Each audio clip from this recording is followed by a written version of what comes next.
Bonjour, bienvenue à notre première conférence de la deuxième saison d'existence du Centre de promotion de la santé Avantage. Aujourd'hui, c'est aussi la journée mondiale de l'Alzheimer. Donc, c'est pour ça qu'on a fait aujourd'hui notre conférence d'ouverture plutôt qu'un jeudi, comme c'est habituellement l'habitude. Donc, si vous ne me connaissez pas, je suis David Lucier, je suis médecin gériatre, je suis le directeur scientifique du Centre de promotion de la santé Avantage. Donc, merci pour votre présence. Vous savez que vous êtes au cœur de nos priorités. Notre santé, c'est vraiment notre priorité au Centre de promotion de la santé Avantage. Je voudrais aussi souligner la présence dans la salle aujourd'hui de Mme Ginette Sonnet, qui est la directrice du programme Soutien à l'autonomie des personnes âgées du CIUS Centre-Sud de l'île de Montréal, qui est le CIUS dont fait partie l'Institut de gériatrie. Dr Céline Crowe, qui est la directrice des services professionnels par intérim du CIUS Centre-Sud de l'île de Montréal. Puis Dr Sylvie Belleville, qui est notre conférencière aujourd'hui, mais qui est aussi la directrice de la recherche de l'Institut universitaire de gériatrie de Montréal. Donc, ces trois personnes-là, qui sont un peu les maires, si on veut, d'Avantage, sont aussi le comité scientifique d'Avantage. Puis on est heureux que les gens du CIUS là, appuient Avantage avec autant d'enthousiasme. Donc, qu'est-ce que c'est le Centre de promotion de la santé Avantage? Si vous ne le savez pas, c'est un centre de promotion qui veut permettre à toute personne de 55 ans et plus de profiter d'un accès direct aux plus récents résultats des quelques 50 équipes de chercheurs de notre centre de recherche. Comment? Grâce à des conférences gratuites comme celle d'aujourd'hui, des formations, des ateliers, des publications sur divers sujets qui nous concernent tous, donc les habitudes de vie, le bien-être physique, la santé cognitive et la santé psychosociale.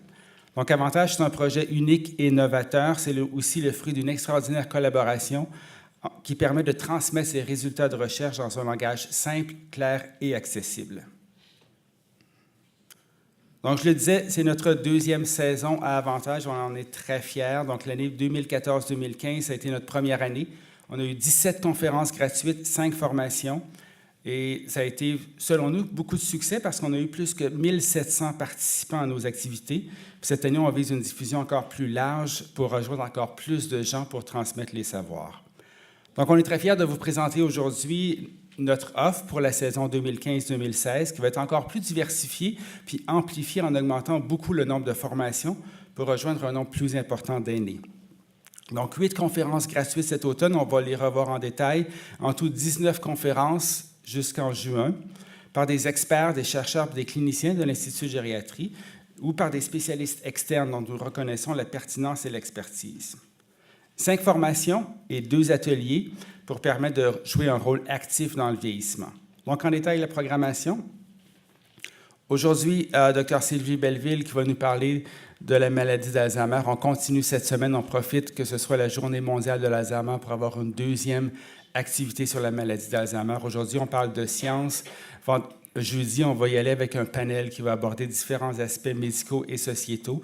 Donc, avec une infirmière qui est coordonnatrice des projets Alzheimer et aussi un sociologue et la coordonnatrice de la Société d'Alzheimer. Donc, je pense que les deux conférences se complètent très bien pour parler de la maladie d'Alzheimer. Le 1er octobre, c'est la Journée internationale des personnes âgées. On va avoir un événement assez spécial ce jour-là parce qu'on va avoir Sébastien Richard, qui est un chargé de cours en sociologie du vieillissement à l'Université de Montréal, qui va présenter une conférence débat sur la discrimination et les aînés, donc l'agisme. Ce qui va être intéressant, c'est que tous les gens intéressés peuvent y assister, mais il va aussi y avoir des jeunes élèves du secondaire, donc du Collège Notre-Dame, du Collège Jean de Brébeuf, qui se sont déjà préparés, qui ont déjà réfléchi à la question de la discrimination envers les aînés. Donc, on va pouvoir avoir un genre de discussion, débat entre des aînés et des jeunes pour la Journée internationale des aînés. Donc, on est très fiers de cette activité-là. Le 15 octobre, Dr Gloria Gilliou, qui est ici aujourd'hui, qui est médecin bioéthicienne, professeure émérite à l'Université de Montréal, qui va nous parler de résilience chez les personnes âgées. Cette conférence-là est offerte en collaboration avec l'Observatoire Vieillissement et Société. Le 5 novembre, Comment prévenir les chutes, Dr Joanne Filiatro, qui est chercheur à l'Institut de gériatrie. Le 12 novembre, un sujet qui est très d'actualité, vous en avez sûrement entendu parler beaucoup, les caméras en CHSLD. Donc, M. Hubert Doucet, qui est éthicien, qui va réfléchir à la question d'un point de vue éthique. Donc, est-ce qu'on ne devrait pas les permettre? Ces deux conférences-là aussi sont offertes en collaboration avec l'Observatoire Vieillissement Société.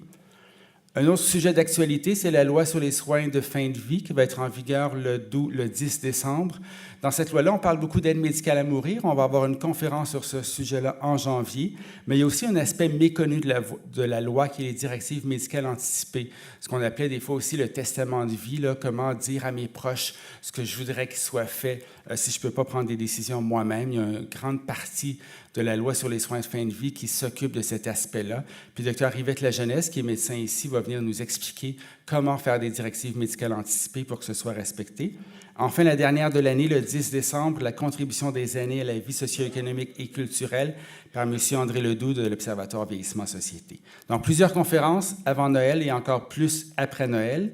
Toutes ces conférences-là ne seraient pas possibles grâce à nos partenaires privilégiés, la Fondation Institut de gériatrie de Montréal, le groupe Maurice. Et évidemment, on remercie aussi le Centre de recherche de l'Institut de gériatrie, l'Observatoire Vieillissement Société, qui nous aide surtout pour le contenu scientifique des conférences.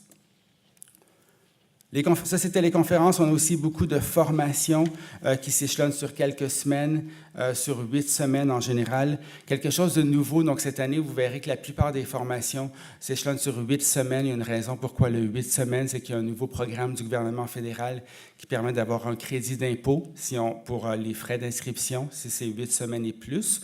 Donc, vous pouvez avoir un crédit d'impôt pour les frais d'inscription en conférence. 2 nouvelles formations, pas aux conférences parce qu'elles sont gratuites, mais aux formations. 2 nouvelles formations. La Zumba Gold sur chaise. Vous connaissez probablement la Zumba, qui est une activité physique et rythmée, une sorte de danse, exercice sur de la musique. On peut penser que c'est un peu exigeant pour des aînés, donc il y a une version qui est plus adaptée pour des aînés, qui est sur chaise et Gold. Le Gold qui veut dire âge d'or et le sur chaise qui veut dire sur chaise. Donc... parce qu'on peut aussi l'avoir sur chaise, mais pour des personnes à mobilité réduite, mais plus jeunes. Mais le Gold sur chaise, c'est pour des aînés sur chaise. Et c'est parce que le Gold existe, le sur chaise existe, le Gold sur chaise n'existait pas. Donc, ça va être offert ici, là, en primeur, si on veut, avec quelqu'un qui s'est formé pour le donner.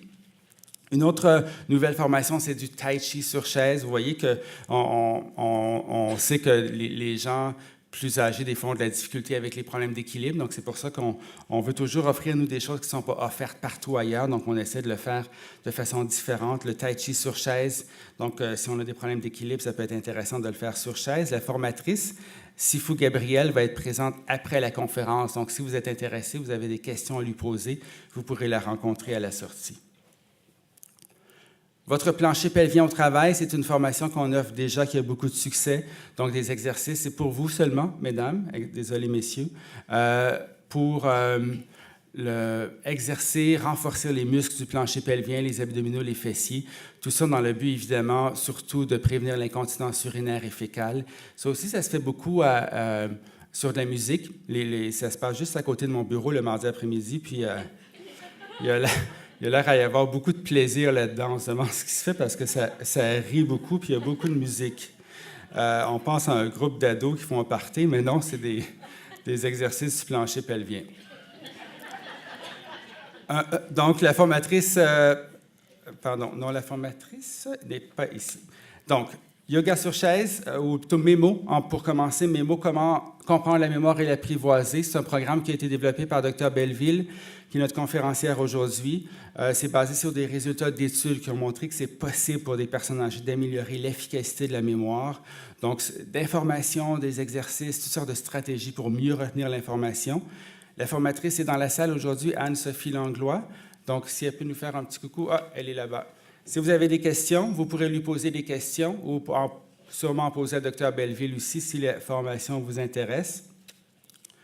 Yoga sur chaise, une autre formation qui a beaucoup de succès. Donc, vous connaissez le yoga pour augmenter le niveau d'énergie, la souplesse, la force, la relaxation, respiration, des exercices de posture.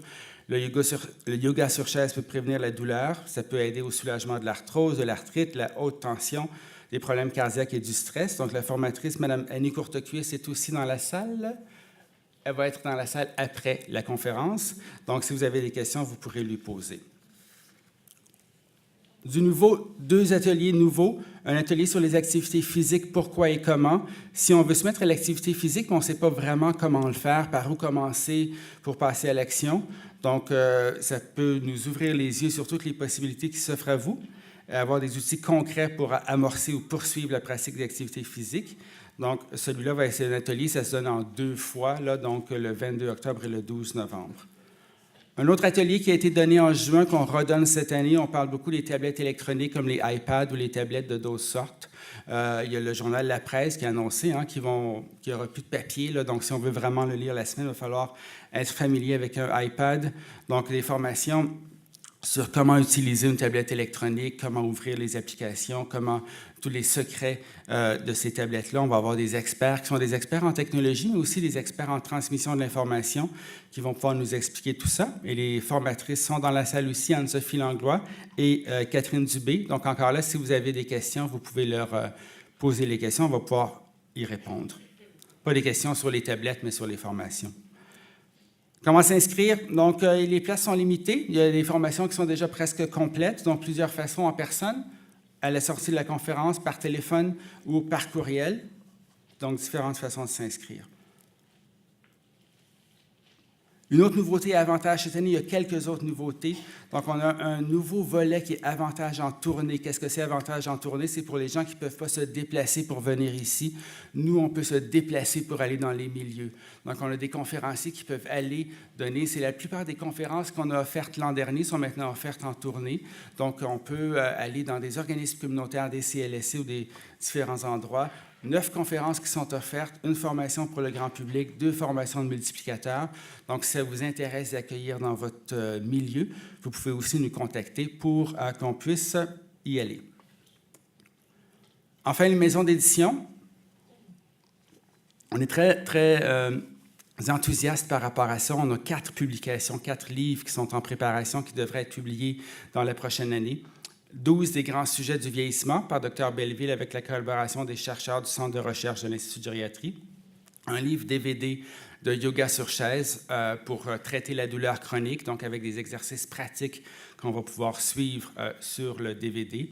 Comment prévenir l'incontinence par Dr Chantal Dumoulin et comment survivre à son hospitalisation par Diane Boyer. Donc, tous ces livres-là devraient être lancés au cours des prochains mois. Du nouveau aussi, on a oublié de le mettre dans la présentation, c'est qu'on a depuis la semaine dernière une page Facebook. Si vous êtes familier avec Facebook et vous voulez être mis au courant et suivre toutes nos activités, vous pouvez vous inscrire sur notre page qui s'appelle Avantage IUGM. On a aussi une infolettre, donc encore là, c'est une très bonne façon d'être au courant de toutes nos activités. Alors, vous avez ici l'adresse de l'infolettre que vous pouvez, pour vous abonner à l'infolettre, vous pouvez vous rendre sur notre site web qui est indiqué ici. Donc, encore là, merci d'être là aujourd'hui et on espère que vous allez nous suivre pour participer à toutes nos activités dans la 2e année d'Avantage. Maintenant, je retrouve mes papiers. OK. Je n'ai pas vraiment besoin de papier pour présenter Dr Belleville, mais on va essayer de rien oublier. Donc, notre conférencière du jour, on disait que c'était la Journée mondiale de l'Alzheimer. Donc, on a une conférence qui est par Dr Sylvie Belleville, qui est PhD, directrice de la recherche à l'Institut de gériatrie de Montréal, professeure de psychologie à l'Université de Montréal, mène des travaux de recherche en neuropsychologie du vieillissement. Elle s'intéresse plus spécifiquement à la façon dont la mémoire se modifie avec l'âge. Puis elle est vraiment reconnue internationalement pour ses travaux sur la plasticité cérébrale. D'ailleurs, vous avez peut-être vu dans les médias en fin de semaine, il parlait beaucoup des résultats d'une de ses études qui a été publiée récemment. Et ça fait la une ou la première page aujourd'hui du Journal of Alzheimer's Disease, qui est la sommité dans le domaine là, de la recherche de la maladie d'Alzheimer. Donc, Dr Belleville est vraiment un leader dans la recherche de la maladie d'Alzheimer à travers le monde. Elle dirige le Consortium québécois pour l'identification précoce de la maladie d'Alzheimer, le CIMAQ. Puis elle s'est méritée de nombreux prix d'excellence, dont celui de l'Ordre des psychologues du Québec.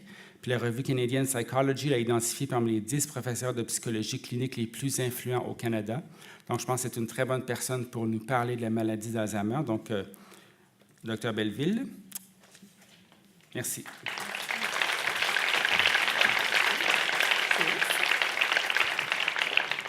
Bonjour, il me semble que je suis petite. Hein? Non, c'est une illusion. Oui, merci. Donc, écoutez, merci d'être venu et puis merci à aux personnes responsables davantage pour l'invitation.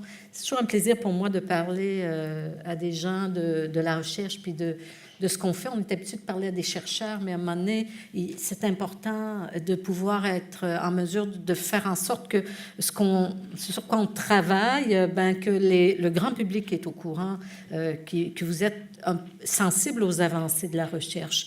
Il y a quelques mois, l'Association des journalistes scientifiques du Québec me demandait de faire une conférence sur les 10 découvertes des 10 dernières années, selon mon point de vue, évidemment. Alors, j'avais préparé quelque chose qui ressemblait à ce que je vais vous présenter aujourd'hui. Je me suis dit, quand on m'a demandé de venir parler sur la maladie d'Alzheimer, je me suis dit que ce serait peut-être un bon moment de vous parler de ça, parce que parler des percées, parler des découvertes, c'est aussi vous montrer que les chercheurs travaillent, puis que des fois ils trouvent, ils ne font pas juste chercher, et puis que le domaine avance. Parce qu'il y a quand même des choses, on va voir, qui nous donnent pas mal d'espoir. Mais ça, on va voir aussi que notre conceptualisation de la maladie d'Alzheimer a beaucoup changé depuis quelques années. Juste pour vous dire que la maladie d'Alzheimer, il y a vraiment une urgence à s'y intéresser. Au Canada, il y a 750 000 personnes environ qui sont atteintes et on pense que le nombre va doubler d'ici 15 ans. 750 000 personnes, c'est beaucoup de monde, hein? Et ça correspond à une ville du Québec. Il faut vraiment s'interroger, faire de la recherche parce qu'il y a vraiment un très, très grand nombre de personnes d'atteintes. Qu'est-ce que c'est la maladie d'Alzheimer? La maladie d'Alzheimer, ça a été découvert il y a à peu près un peu plus de 100 ans par un monsieur qui s'appelle Alois Alzheimer.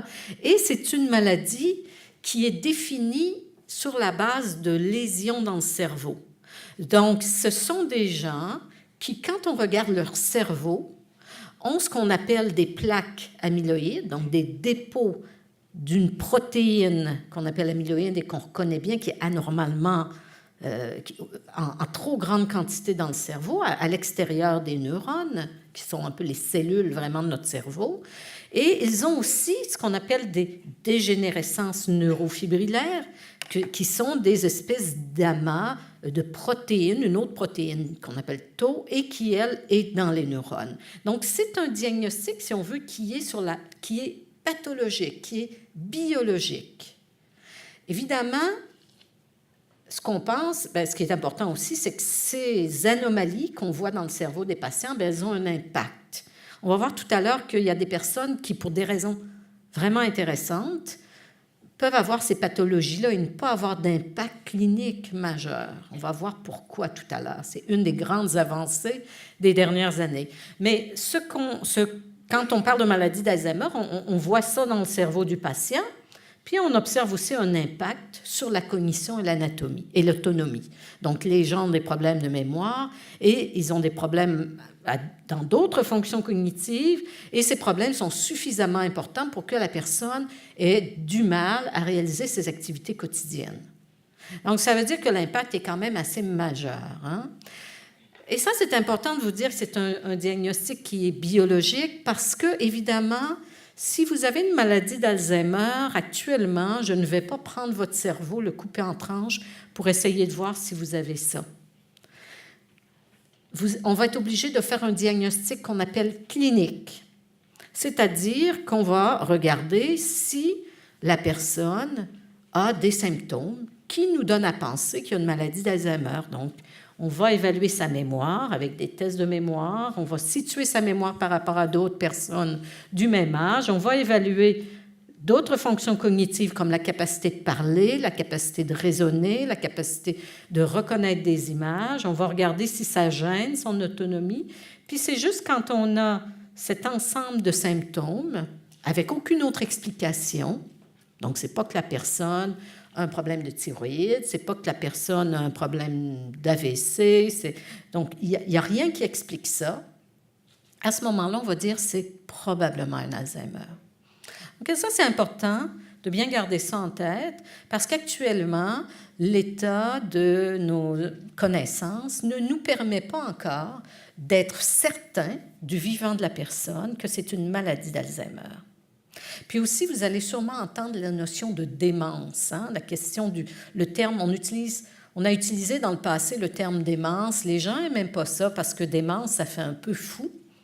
On revoit le terme démence qui revient un petit peu à l'avant-plan parce que la démence, ça correspond justement à cette symptomatologie clinique où une personne a des problèmes de mémoire, des problèmes cognitifs et un impact significatif sur l'autonomie. Mais la démence, elle peut être causée par un tas de facteurs, dont la maladie d'Alzheimer. Alors ça, c'est un peu pour vous rappeler ce qu'est la maladie d'Alzheimer. Je pense que la plupart des gens ici savent ce que c'est. Mais rappelons-nous un peu dans quel cadre ça se situe. Autre chose qu'il faut savoir, c'est que le premier facteur de risque de la maladie d'Alzheimer, c'est l'âge. Et ça, c'est important parce qu'il y a quelque chose de formidable, c'est qu'on vit longtemps.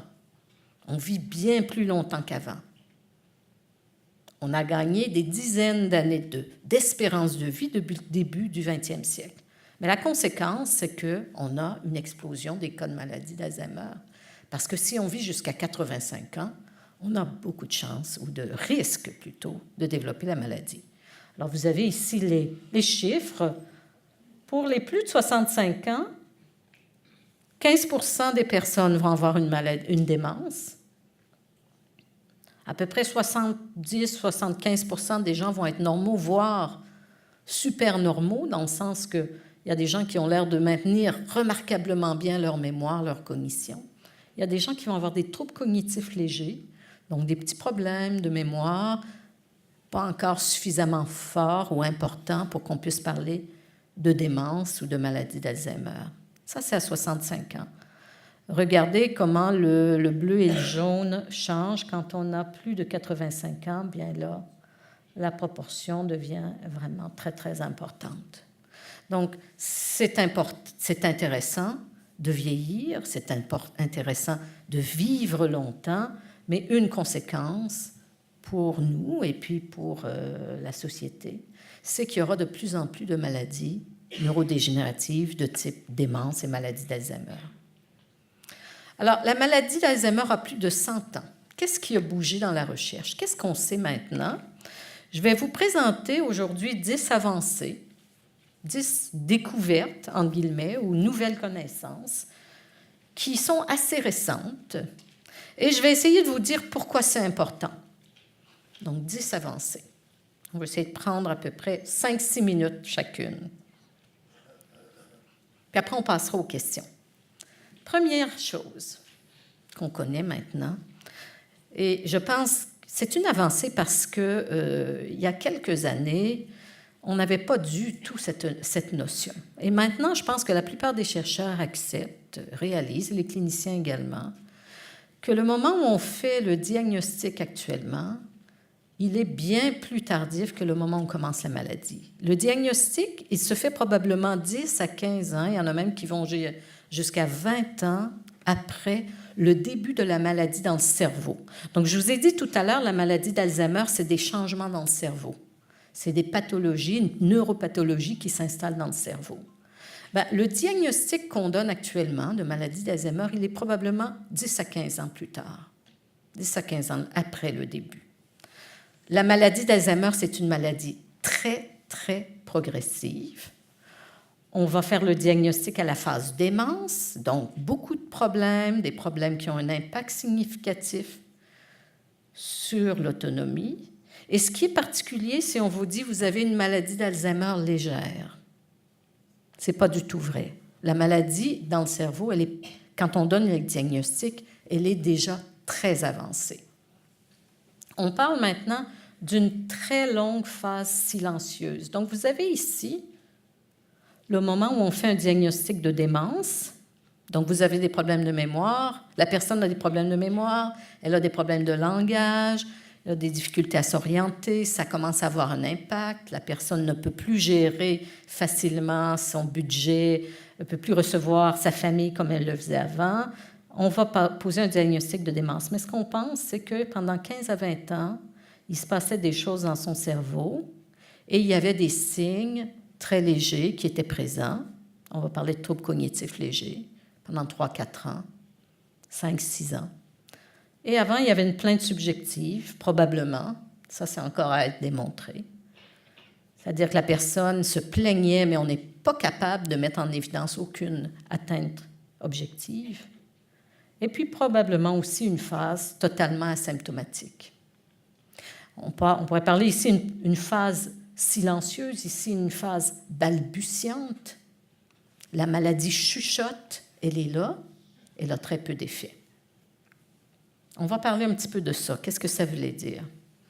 Ça veut dire que ce qu'on a longtemps appelé le stade léger de la maladie d'Alzheimer, le moment où on donne le diagnostic, le moment où le neurologue fait un diagnostic, c'est probablement un stade avancé, quasiment terminal de la maladie.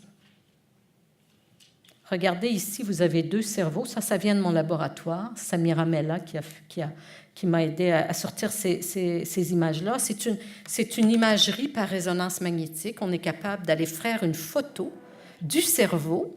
Et là, c'est impressionnant. On n'a pas coupé le cerveau, hein? On va dans une résonance magnétique, puis on a regardé comme c'est une résolution incroyable. Vous avez ici une femme de 69 ans. C'est une prise comme ça du cerveau.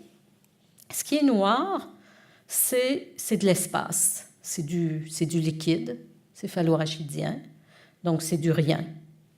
Le cerveau, il est en blanc et en gris. C'est la matière grise, ça c'est la matière blanche. Vous avez ici le cerveau d'une femme sans trouble cognitif, tout à fait normal. Ici, une femme qui vient tout juste de recevoir un diagnostic de maladie d'Alzheimer. Regardez le niveau d'atrophie cérébrale de cette dame. Un stade très léger. Qu'est-ce que ça nous dit, ça?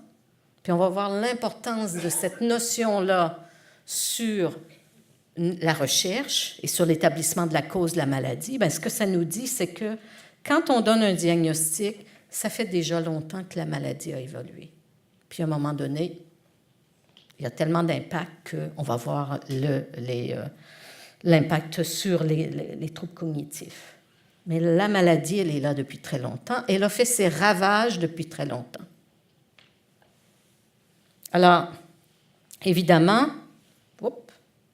il y a une petite animation que je ne voulais pas, mais en tout cas, la petite boîte ne doit pas être maintenant là. Bien, écoutez, attendez, je vais faire ça mieux. Qu'est-ce que ça nous dit, ça? Pourquoi est-ce que c'est important? Bien, c'est important parce que cette notion-là pourrait expliquer qu'on n'a pas encore trouvé la cause de la maladie, ni un remède pour la maladie. Alors, vous vous imaginez que si les chercheurs utilisent pour trouver la cause de la maladie, une maladie qui est déjà très, très avancée, puis donnent un médicament alors que le cerveau a perdu une grande partie de sa substance, on ne peut plus faire grand-chose. C'est avant qu'il faut travailler. Donc ça, c'est une notion extrêmement importante. Puis évidemment, si on trouve un médicament à un moment donné, il va falloir l'offrir tôt. Donc, il faut un diagnostic plus précoce.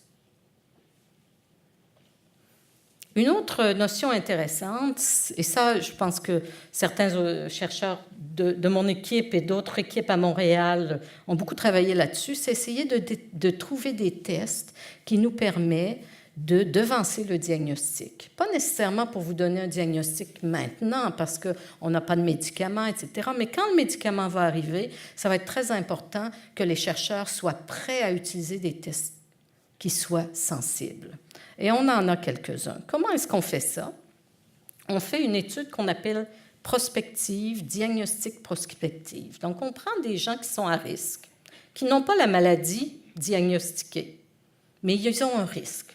Soit qu'ils se plaignent de leur mémoire, soit qu'ils ont des tout petits troubles cognitifs, soit qu'ils ont un risque génétique parce qu'ils ont beaucoup de membres de leur famille qui l'ont. Et là, on va les suivre dans le temps, 1 an plus tard, 2 ans plus tard, 3 ans plus tard, etc.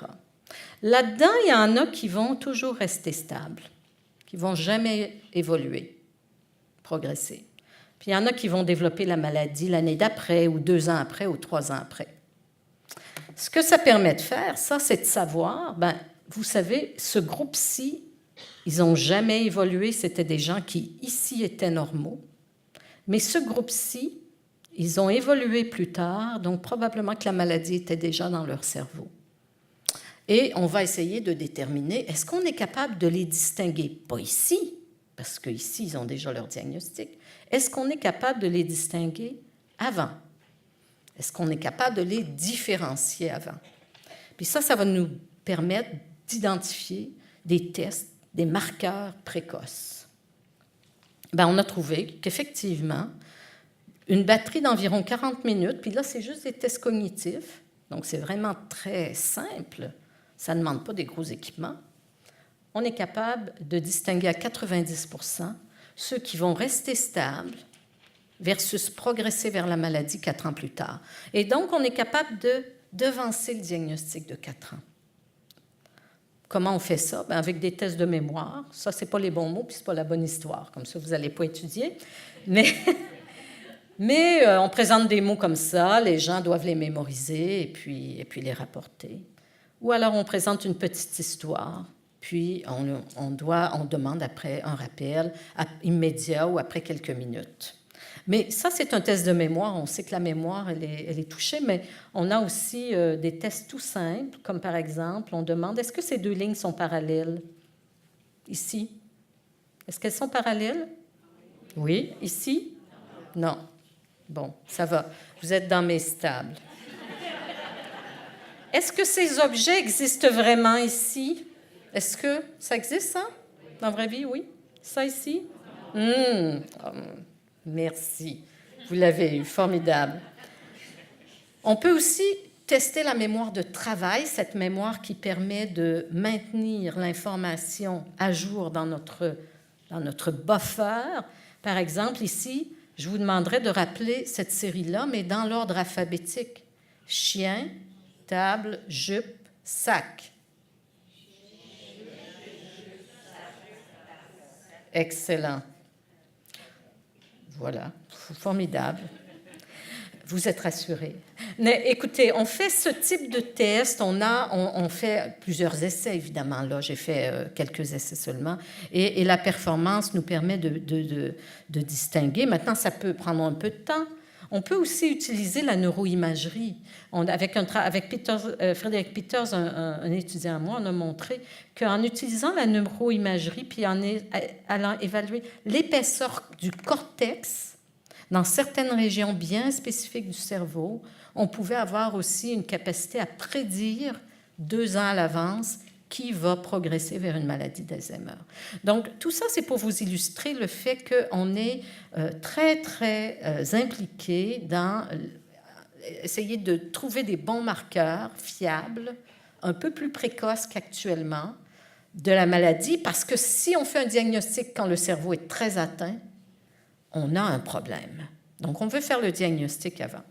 Et c'est important parce que, évidemment, pour la recherche, il est essentiel d'avoir accès au tout premier stade de la maladie, puis éventuellement, il faut reculer encore plus un moment pour identifier ce qui se passe dans le cerveau. OK? On a mis en place un consortium qui s'appelle CIMAQ, et peut-être que certains d'entre vous connaissent CIMAQ, parce que je sais que ça a déjà été présenté ici. L'année dernière, Dr Serge Gauthier avait présenté une conférence grand public sur la maladie d'Alzheimer. Bien, CIMAQ, justement, vise à identifier les patients très précocement, puis on va aller chercher 50 personnes qui n'ont pas de symptômes, des gens qui ont une plainte subjective, un trouble cognitif léger, puis une démence. On va très, très bien les évaluer et on va les suivre dans le temps. Donc ça, c'est une autre avancée très importante, toute la notion du diagnostic précoce. Autre donnée très intéressante, ça, je sais que ça va vous intéresser, le reste aussi, évidemment.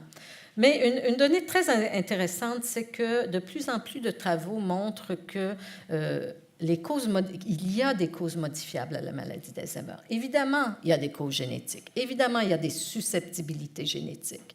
Mais en fait, un estimé de la littérature a permis à certains chercheurs de proposer qu'à peu près 50% des cas de maladie d'Alzheimer dans le monde pouvaient être reliés à des causes qui sont modifiables. Qu'est-ce qu'on entend par des causes modifiables? Ça ne veut pas nécessairement dire des causes qui n'ont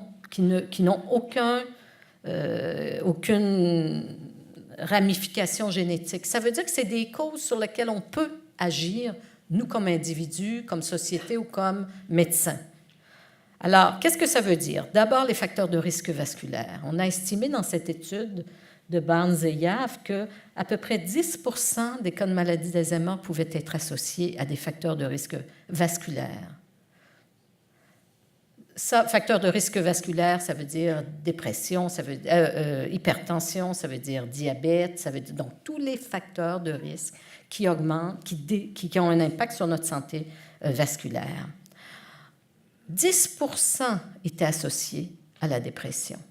Ça veut dire que si vous êtes déprimé, vous avez plus de risques d'avoir une maladie d'Alzheimer. Si vous avez des facteurs de risque vasculaire, vous avez plus de risques d'avoir une maladie d'Alzheimer. L'inactivité physique, le fait d'être sédentaire physiquement, est associé à 12% des cas de maladie d'Alzheimer dans le monde. Puis évidemment, aux États-Unis, là où il y a beaucoup de gens qui sont sédentaires, l'inactivité physique compte pour beaucoup de cas.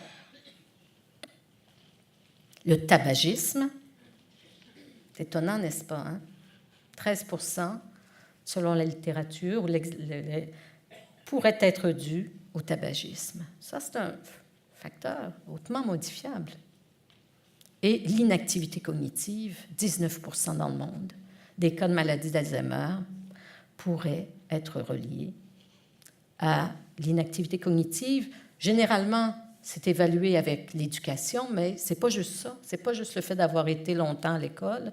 C'est aussi le fait d'avoir des hobbies stimulants intellectuellement. C'est le fait de venir ici. C'est le fait d'avoir eu un métier qui est stimulant intellectuellement. Donc, le fait, finalement, on va avoir des explications tout à l'heure, le fait d'avoir une activité cognitive qui est intense et stimulante. Et cette étude-là, qui est une étude vraiment très intéressante, indiquait que si on réduisait de 10% ces facteurs de risque, ce n'est pas beaucoup, on pourrait réduire de plus d'1 million le nombre de cas dans le monde. Donc, on pourrait avoir un impact majeur en changeant des habitudes de vie et des facteurs de risque modifiables. Alors, pourquoi est-ce que c'est important? On ne peut pas choisir sa génétique. C'est difficile de choisir son père, sa mère. Mais on peut choisir son style de vie. On peut avoir un impact sur son style de vie. Et donc, ça a amené plusieurs études qu'on appelle des études de prévention qui ont essayé de voir est-ce qu'on peut changer le style de vie des individus pour réduire le risque de développer la maladie d'Alzheimer. Une de ces études-là, on est en train de la partir. On va commencer le recrutement au mois de novembre.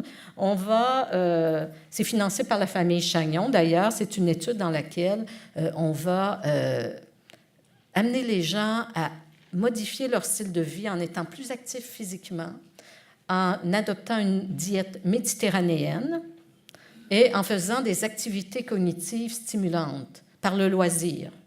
Donc, avoir des loisirs qui sont stimulants intellectuellement. C'est un peu comme vous faites aujourd'hui. Et on va utiliser tout simplement, ça va être par appareil mobile, donc on va utiliser la technologie mobile. Et c'est Lucie qui va être une espèce de coach virtuel qui va amener les personnes âgées à risque de maladie d'Alzheimer à adopter un style de vie qui est stimulant sur le plan qui est sain pour son cerveau. Donc, il y aura différentes informations qui vont être amenées. La personne va établir son propre programme et l'application mobile va donner des stimulants ou va aider la personne à modifier son style de vie puis à maintenir un style de vie sain. Un autre exemple de projet qu'on est en train de faire, c'est un projet qui est financé par le Consortium canadien pour la neurodégénérescence liée au vieillissement. Ça s'appelle Engage.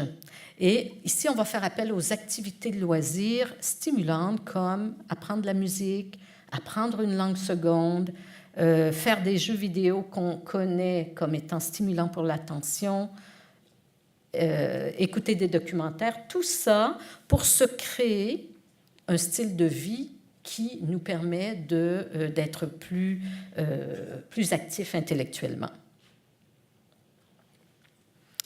Quatrième notion, quatrième avancée dont je vais vous parler, et ça c'est un peu lié à ce que j'ai dit tout à l'heure, c'est la question de la prévention. Des données très intéressantes qui ont montré que certaines personnes pouvaient mourir c'est pas drôle de mourir, mais bon, elles sont mortes. Elles avaient dans le cerveau, et ça, en fait, c'est une grande étude qui a suivi des sœurs religieuses. Ce sont des sœurs religieuses à Chicago, dans le coin de Chicago, en Illinois, ces personnes-là ont accepté de donner leur cerveau. Puis ils se sont fait évaluer de façon très, très régulière à chaque année. Et elles acceptaient de donner leur cerveau très généreusement pour faire avancer la recherche. Et les chercheurs ont observé que certaines de ces personnes avaient la pathologie de la maladie d'Alzheimer, mais n'avaient jamais eu aucun des symptômes pendant leur vie. Wow! Ça, c'est une des données extraordinairement importantes des années récentes. Vous avez ici un graphique un petit peu compliqué, là, mais ça ici, c'est le niveau de pathologie dans le cerveau que les gens avaient. Ça, c'est les données de l'article scientifique en question. Hein? C'est David Bennett. Ici, vous avez un niveau important de pathologie. Donc, ça veut dire que ce sont des gens qui avaient beaucoup de pathologie Alzheimer dans le cerveau. Et vous avez 3 groupes de personnes. Les gens qui avaient beaucoup de scolarité, 22 ans, c'est beaucoup ça. Hein? Puis des gens qui avaient moins de scolarité. Ils en avaient quand même pas mal, mais ils en avaient moins. Et regardez ici, ce qu'on observe, c'est que ces gens-là avaient beaucoup de pathologies dans le cerveau, mais n'avaient presque pas de problèmes cognitifs. Alors que ces gens-là, qui avaient le même degré de pathologie dans le cerveau, mais moins d'éducation pendant leur vie, avaient beaucoup de problèmes cognitifs. Ce que ça nous dit, ça, c'est que les gens qui ont été stimulés durant leur vie, en tout cas ici, c'est sur la base de l'éducation, mais on va voir qu'il y a d'autres éléments, les gens qui ont été très stimulés durant leur vie, même s'ils ont la pathologie Alzheimer dans leur cerveau, pour des raisons qu'on commence à comprendre, ils n'avaient pas de symptômes de la maladie. Ils se défendaient de la maladie. La maladie était inagissante. Et ça, c'est une notion extrêmement importante. Ce n'est pas juste les sœurs religieuses de l'Illinois qui ont ça. Ça, ici, ce sont des données de mon laboratoire, ici à l'Institut de gériatrie. On a regardé le volume du cerveau en fonction de l'âge. On a regardé, est-ce que l'éducation protège? Puis évidemment, on prend l'éducation, mais on sait qu'une personne qui est éduquée, c'est aussi quelqu'un qui est curieux, qui fait des choses, qui a des hobbies stimulants. Donc, c'est un peu pour aller chercher cette notion-là. Vous avez la taille du cerveau, le volume de la matière grise, en fonction de l'âge. Bon, on voit que ça descend. Ça, c'est une mauvaise nouvelle. Hein? Le cerveau perd de son volume avec l'âge. Mais ici, vous avez exactement le même graphique, sauf que ce que j'ai fait, c'est qu'on a mis en rouge les gens qui avaient moins de scolarité et en bleu les gens qui avaient plus de scolarité. Et ce qu'on observe, c'est que cette diminution de la taille du cerveau, elle n'est pas présente chez les gens qui ont plus de scolarité. Il n'y a juste presque pas d'effet sur le cerveau. Ici, 2 exemples de personnes normales de 75 ans, une avec beaucoup de scolarité et une avec moins de scolarité. Et on voit que le cerveau est très différent, comme si cette personne-là avait été protégée des effets du vieillissement sur le cerveau, dû au fait qu'elle a eu une vie très, très active sur le plan intellectuel. Il y a une hypothèse qui est actuellement extrêmement à la mode, puis je pense qu'il faut que vous reteniez ça, c'est l'hypothèse de la réserve. Ce n'est pas la réserve fédérale, mais quasiment. Bon, moi, j'ai ici une petite réserve. Hein. On sait c'est quoi une réserve. Faites une réserve. Pourquoi vous faites une réserve? Parce que quand arrive un mauvais coup, vous allez piger dans votre réserve. Puis vous n'allez pas mourir de faim. C'est comme si, il y a une crise du verglas, vous allez continuer à manger. Et très bien, parce que vous avez une réserve. L'hypothèse, elle dit la même chose. Elle dit que certaines personnes auraient peut-être plus de neurones ou plus de réseaux, ou des réseaux plus riches ou plus efficaces. Et cette réserve-là, quand arrive le vieillissement ou la maladie d'Alzheimer, ou peut-être même un traumatisme crânien ou d'autres problèmes au niveau de leur cerveau, cette réserve-là, elle permet de résister, elle permet de compenser, elle vous permet de mieux combattre la maladie. Puis évidemment, c'est ça qui compte. Parce que ce qui compte, c'est qu'on puisse combattre la maladie. Et puis ça, c'est un de mes étudiants qui s'appelle Gabriel du Charme de la Liberté, et avec Benjamin Boller. Lui, il a été voir c'est quoi les changements qu'on observe. Puis les petits points ici, c'est les changements où lui a vu que dans la littérature, il y a des effets liés à la stimulation intellectuelle ou à la réserve. Donc, on voit qu'il y a beaucoup d'endroits dans le cerveau qui sont différents chez des gens qui ont plus de réserve. Et ça, c'est une étude très intéressante. Je ne vais pas aller dans les détails, mais je vous parlais de l'amyloïde tout à l'heure. Cette étude-là, elle montre que les personnes qui ont eu une vie stimulante intellectuellement, et je ne parle pas des gens plus éduqués, les gens qui ont eu une vie stimulante, des hobbies stimulants, eux autres, ils aiment aller au musée, ils aiment apprendre des nouvelles choses, l'iPad, ils apprennent ça, etc. Bien, ce sont des gens qui, quand on regarde leur cerveau, ont moins d'amyloïdes. Donc, cette espèce de protéine qui est le signe de l'Alzheimer, ben, ils en ont moins dans leur cerveau. Vous avez ici des jeunes, puis vous avez ici ces gens qui sont très stimulés intellectuellement, ils sont quasiment pareils. Alors que les gens qui avaient une vie moins stimulante, eux, ils sont quasiment comme les personnes Alzheimer. Donc, ça veut dire peut-être que le fait d'être stimulé intellectuellement, non seulement il nous protège, on résiste mieux, mais la maladie est moins présente dans notre cerveau. C'est un mystère extraordinaire. Là, je vous montre vraiment où on en est dans la recherche, parce qu'on ne sait pas encore pourquoi, mais ça, c'est extraordinaire comme notion. Alors, qui sont ces personnes? Ce sont des gens plus éduqués, qui sont allés à l'école plus longtemps. Ce sont des gens stimulés intellectuellement. Ce sont des gens aussi, notion intéressante, réseau social riche, plus d'amis. Peut-être parce que quand on a des amis, on sort plus, on fait des choses, on apprend, on est confronté. Il y a aussi des gens plus actifs physiquement avec une bonne santé vasculaire. On pense aussi qu'ils ont une bonne réserve. Alors, pourquoi est-ce que c'est important? On est tous très différents face au déclin cognitif. Il y a des petits chiens, il y a des grands bergers allemands qui se défendent très bien. Ben, peut-être qu'on peut agir même tard dans la vie pour se créer une forme de réserve protectrice. J'ai parlé de l'éducation. L'éducation, on a ça quand on est jeune.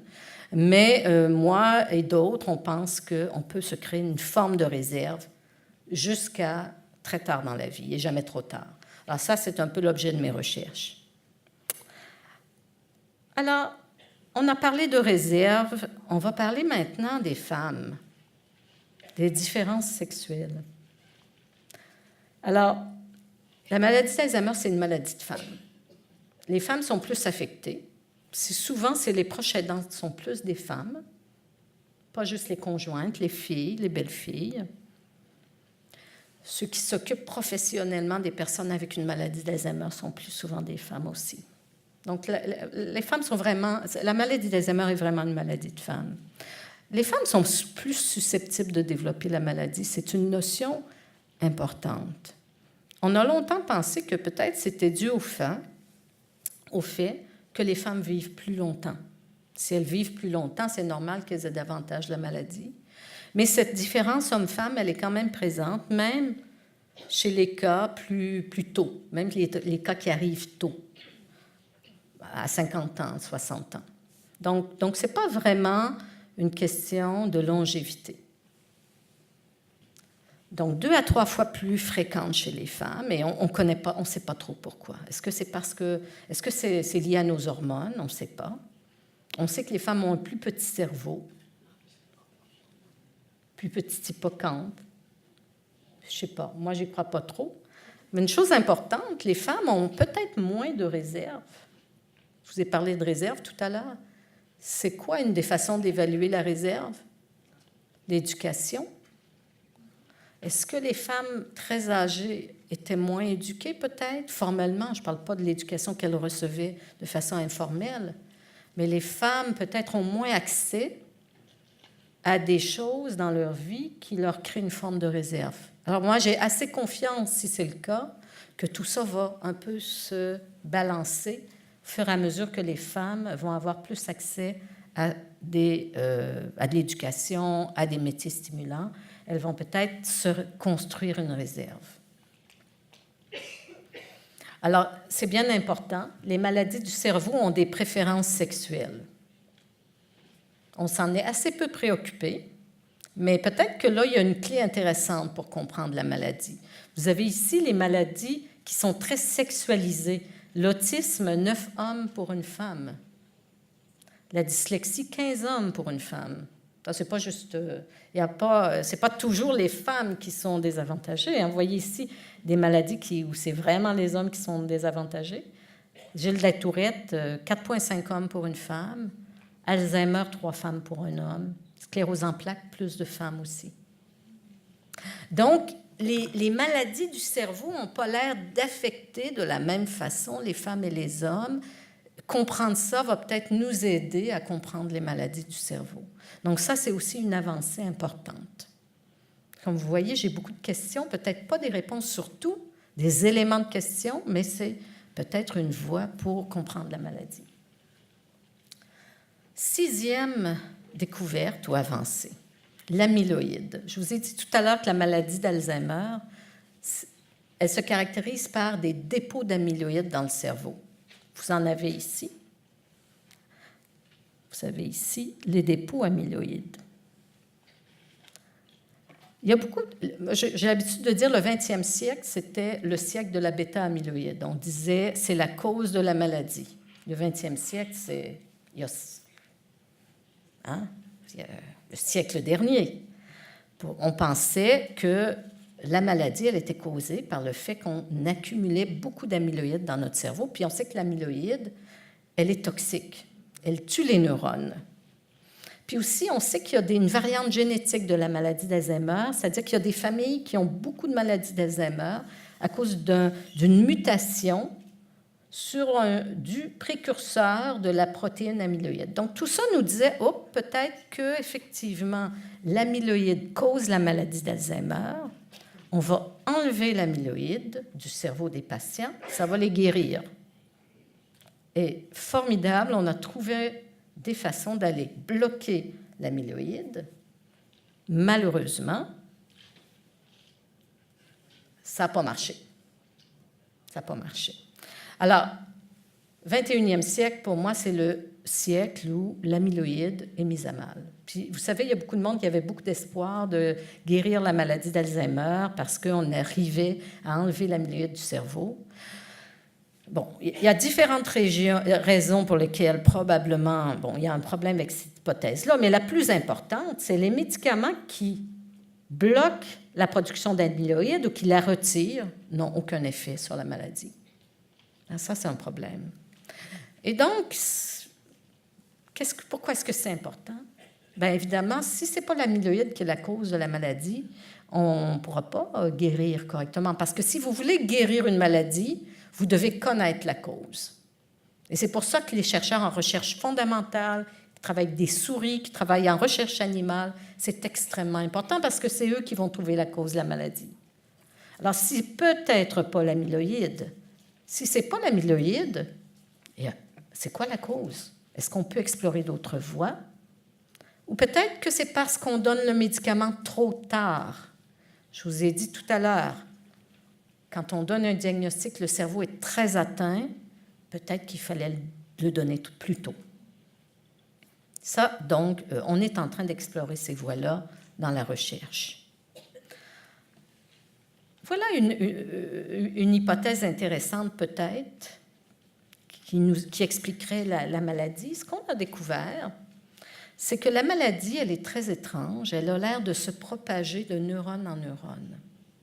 Je vous donne elle commence très profondément dans le cerveau, dans un cortex qui est à peu près ici, là, proche des oreilles, mais au fond. Et puis, elle s'en va juste à côté, et juste à côté, et juste à côté. Elle se propage. Et ça, c'est une hypothèse très intéressante. Et j'ai ici emprunté une diapositive de ma collègue qui s'appelle Nicole Leclerc, qui, elle, a cette hypothèse que la maladie, elle est peut-être causée par une propagation de la pathologie tau, qui est l'enchevêtrement neurofibrillaire, de neurone en neurone. Donc, quand on a une synapse, quand on a 2 neurones qui communiquent, bien, il se passe la maladie. Un peu comme un rhume. Il se serre la main, les neurones, il se passe la maladie. Et c'est pour ça que la maladie commence de façon très, très isolée, et puis elle se déplace tranquillement. Puis là, à un moment donné, elle atteint tout le cerveau. Très intéressant comme hypothèse parce que, évidemment, ça nous amène vers tout un autre champ thérapeutique où peut-être qu'on pourrait bloquer cette protéine qui s'en va de neurone en neurone pour empêcher sa propagation. Donc, on va essayer de capturer, bloquer la propagation de cette protéine-là. Alors, ça suscite beaucoup d'espoir. Moi, j'étais à Washington au dernier congrès sur la maladie d'Alzheimer. Beaucoup d'espoir pour essayer de bloquer la propagation. Mais encore une fois, si vous voulez bloquer la propagation, vous devez le faire quand ce n'est pas propagé. Hein? Si c'est déjà propagé, c'est trop tard. Il faut le faire tôt, encore une fois, tôt. On va bloquer tôt la protéine tôt. Alors, 8e découverte, et ça nous ramène un petit peu à la notion de la réserve, c'est qu'il est possible d'augmenter la plasticité cérébrale dans les stades précoces de la maladie d'Alzheimer. On veut évidemment empêcher la maladie, on veut guérir la maladie, mais peut-être qu'on pourrait aussi développer des stratégies pour protéger davantage l'individu des effets de la maladie. Et moi, dans notre équipe, on s'intéresse beaucoup à la plasticité cérébrale. La plasticité cérébrale, c'est lié au fait que le cerveau est en fait extrêmement réactif, très flexible, et il réagit énormément aux agressions, aux stimulations. Et la plasticité, on définit ça comme des changements qui vont se passer soit au niveau de la structure, donc, par exemple, des synapses qui vont se construire, ou de la fonction des réseaux qui vont être plus efficaces et qui vont venir quand le cerveau est agressé, quand vous dormez mal, par exemple, quand vous avez un AVC, un accident vasculaire cérébral, quand on vieillit et qu'on a des neurones moins fonctionnels, quand on a une maladie d'Alzheimer, on pense que la plasticité cérébrale pourrait jouer pour compenser. La plasticité cérébrale, elle joue aussi quand on apprend des choses. Donc, quand vous êtes en train d'écouter ma conférence, bien, vous êtes en train de faire des synapses puis de vous faire des nouveaux chemins et vous avez énormément de plasticité cérébrale encore. On a toujours pensé que la plasticité cérébrale, c'était particulièrement fort chez l'enfant. L'enfant, il a un cerveau extrêmement plastique, mais après 5 ans, c'est fini. Or, ce n'est pas le cas. On continue à avoir un cerveau plastique tout au long de la vie, moins plastique peut-être, mais quand même plastique. On continue à développer de nouvelles connexions entre les régions, puis on se défend des maladies du cerveau. Nos données ont montré que pendant cette phase très silencieuse de la maladie dont je vous ai parlé, ou la phase plus balbutiante, le cerveau est suractivé. Il active énormément ses neurones. Il est en grande activation. Et ça, ce que ça nous indique, c'est que le cerveau, il a la maladie et il combat cette maladie-là en augmentant le degré d'activation cérébrale. Bon, ça, c'est nos données qu'on a publiées, mais c'est pour vous montrer là, que quand on regarde des personnes âgées, normales, on voit que les personnes avec la maladie d'Alzheimer en début, ils activent davantage. Le jaune, c'est l'activation. Puis ils activent davantage à différentes régions du cerveau. Donc, ça nous amène à dire que les premiers stades de la maladie, c'est une phase de grande plasticité. Les gens mettent en place tout un tas de...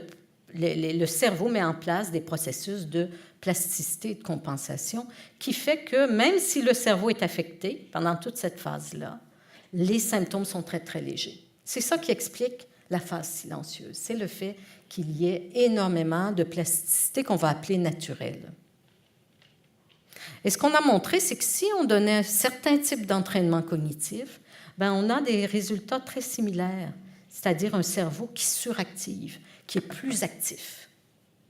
Donc, si on invite les gens, par exemple, au programme MEMO qu'Anne-Sophie va donner, qu'on regarde leur activation cérébrale avant et après, ce sont des gens avec des troubles cognitifs légers, donc dans les premiers stades de la maladie d'Alzheimer, ben ces gens-là vont augmenter leur plasticité cérébrale et ils vont augmenter leur activation. Donc, c'est un programme qui nous permet de dire, bon, peut-être qu'on a permis de tabler, d'augmenter la plasticité. Pourquoi est-ce que c'est important?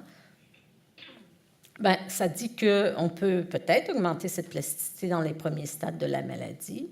On peut adopter des changements pour stimuler le cerveau et peut-être même des approches pharmacologiques qui stimulent la plasticité cérébrale pour aider les personnes avec maladie d'Alzheimer.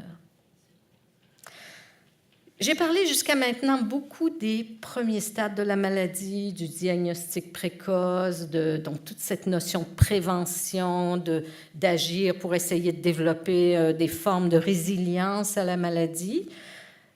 Les deux derniers points que je voulais vous présenter, ce sont des points qui nous parlent des stades plus avancés. Je dirais que ce qui a intéressé les chercheurs, c'est les stades très, très légers de la maladie, même pré-diagnostic, mais on a aussi développé une sensibilité au stade très avancé de la maladie parce que souvent, ce sont des gens qui étaient vraiment laissés à eux-mêmes.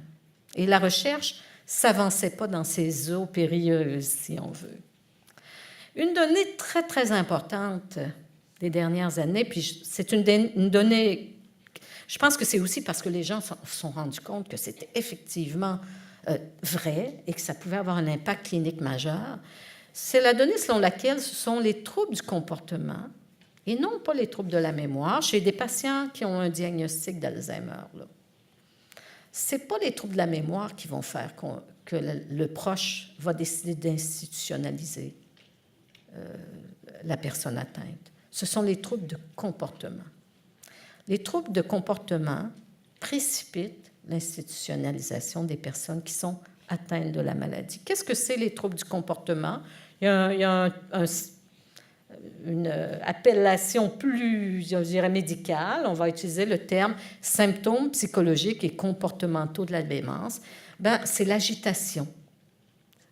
C'est le dérèglement du cycle éveil-sommeil, donc des patients qui se réveillent la nuit, des patients qui vont faire des fugues, des personnes qui vont crier, qui vont être agressives, qui vont déambuler de façon continue, qui vont avoir des symptômes d'opposition. 90% des patients qui ont le diagnostic de la maladie ont au moins un de ces symptômes-là. Et dans un tiers des cas, ce sont des symptômes sévères. Et évidemment, c'est des symptômes qui sont plus importants quand les gens sont plus avancés dans la maladie, mais ils peuvent être aussi présents assez tôt. Or, le problème, c'est que les gens ne savent pas comment gérer avec ce type de symptômes. Ils ont l'impression que l'Alzheimer, c'est la mémoire. Ils n'ont pas cette notion que l'Alzheimer peut aussi se caractériser par des problèmes de ce type-là. Les gens ne sont pas préparés. Ils n'ont pas d'outils. Alors, pourquoi c'est important? Parce que ce sont des symptômes qui sont extrêmement difficiles pour les proches aidants. C'est aussi difficile pour les aidants professionnels, pas juste pour les proches aidants. Ici, à l'Institut, ça fait partie des symptômes qui rendent difficile la gestion d'une unité, par exemple. Le fait de partager une chambre avec quelqu'un qui a ce type de problème ou le fait d'être sur une unité avec plusieurs personnes qui ont ce type de problème, ça a un impact évidemment majeur sur le stress des proches, sur la qualité de vie, et puis, comme je le disais tout à l'heure, ça provoque l'institutionnalisation. Et ce qu'on a réalisé, ce sont des interventions qui répondent assez bien aux approches non pharmacologiques. Le fait de modifier l'environnement, le fait de stimuler la personne, le fait d'avoir une façon d'interagir qui soit adaptée à ce type de comportement. Et ici, à l'Institut, on a des psychologues et des psychiatres qui ont développé une expertise extraordinaire dans ce domaine-là qu'ils sont en train de diffuser partout au Québec. Donc ça, c'est une notion extrêmement importante, c'est-à-dire tenir compte des syndromes comportementaux de la maladie d'Alzheimer pas juste des problèmes cognitifs. L'autre élément intéressant, l'importance des souvenirs anciens. Ça, c'est plus dans le positif, je dirais. Les souvenirs anciens, c'est quoi? C'est les souvenirs de quand on était jeune. Hein, c'est ce que l'école où on allait, le type de choses qu'on faisait, ce qu'on aimait comme musique, la berceuse qu'on chantait à nos enfants. Donc, tout ce qui est de l'ordre d'il y a plusieurs années. Ce qui est très important de rappeler, c'est que chez tout le monde, les souvenirs anciens sont résistants. Ils sont très résistants, ils résistent mieux. Ils résistent bien à l'oubli, ils sont mieux préservés que les souvenirs récents. Puis c'est normal parce que souvent, ce sont des souvenirs qu'on a rappelés plusieurs fois, qu'on a répétés, qu'on a ramenés, etc. Ils sont plus consolidés. Et puis, en plus, on les a mis en mémoire alors qu'on avait une mémoire de petits jeunes fringants. C'est particulièrement vrai pour la maladie d'Alzheimer, c'est-à-dire que les personnes avec maladie d'Alzheimer, si vous avez ici des proches atteints, vous savez que les souvenirs anciens sont préservés souvent. Et c'est la réminiscence, on va utiliser ça pour essayer d'augmenter la qualité de vie de ces gens en les amenant à évoquer des souvenirs agréables du passé via la musique, via la photographie, les objets, etc. Et ce qu'on a montré, et ça, c'est certains chercheurs ici, et on a aussi une équipe clinique qui fait ça avec les patients à l'hôpital, c'est que le fait au lieu d'essayer de dire « ma mère, elle a un problème de mémoire, je ne veux pas qu'elle parle du passé », parce qu'elle parle toujours du passé, puis ça ne va pas stimuler sa capacité à mémoriser des choses récentes. Mais non, parce que, justement, le fait de parler du passé lui procure un tel bonheur, un tel plaisir, un bien-être. De toute façon, c'est ça aussi la vie, c'est s'assurer que la personne a une belle qualité de vie. Ça favorise la communication. Quand on fait parler la personne de son passé, ça maintient son estime d'elle-même, son identité, ça lui procure du plaisir, ça brise l'isolement. Quand un petit enfant pose des questions à sa grand-mère ou son grand-père sur ce qu'il faisait quand il était plus jeune. Et ce qui est intéressant, c'est pas juste pour le patient que c'est bon aussi pour les aidants qui vont avoir ce type d'approche. Ça augmente la satisfaction au travail du personnel soignant. Ils connaissent mieux la personne avec qui ils travaillent. Ils réalisent que c'est une personne qui a une vie, mais oui, elle a une vie, elle a été une personne, oui, elle est toujours une personne, et on peut interagir avec cette personne-là. Puis on donne un sens d'humanité aussi à son travail. Fait que je voulais terminer avec cet élément un peu plus positif. Alors finalement, le vieillissement, c'est un cadeau fabuleux. Moi, je veux vivre jusqu'à 120 ans. Il paraît qu'on va vivre jusqu'à 120 ans. Ça, il y a des gens très flyés qui nous disent ça. Mais évidemment, il ne faut pas que la maladie d'Alzheimer nous vole ça. C'est une maladie, l'Alzheimer. Ce n'est pas du vieillissement normal. La recherche avance. Croyez-moi, la recherche avance. Il y a plusieurs voies qui sont intéressantes. Il faut poursuivre nos efforts. Moi, je sais que les chercheurs au Québec ont beaucoup de volonté de continuer à faire des découvertes et on va vous les transmettre comme ça à chaque année. Je vous souligne qu'il y a quelques formations, conférences, qui peuvent vous aider à stimuler votre cerveau. Par exemple, Mémo, utilisation du iPad, des formations qui sont offertes ici à la conférence Avantage. Et aussi, vous pouvez, ça c'est des données, c'est des informations qu'a déjà donné Dr Lucier. Si vous avez envie de référer des participants ou de venir pour les 2 projets dont je vous ai parlé, le projet avec l'application mobile et le projet avec des loisirs, nous on recrute des personnes, on a des critères d'inclusion évidemment, il faut que ce soit des gens qui soient à mais vous pouvez envoyer un mail à projetmémoire@gmail.com ou alors, si vous avez envie de participer à la banque de participants sur d'autres projets, voici les coordonnées. Fait que je vous remercie de votre attention et je remercie aussi mon équipe qui est toujours présente, dont certains ici dans la salle. Merci.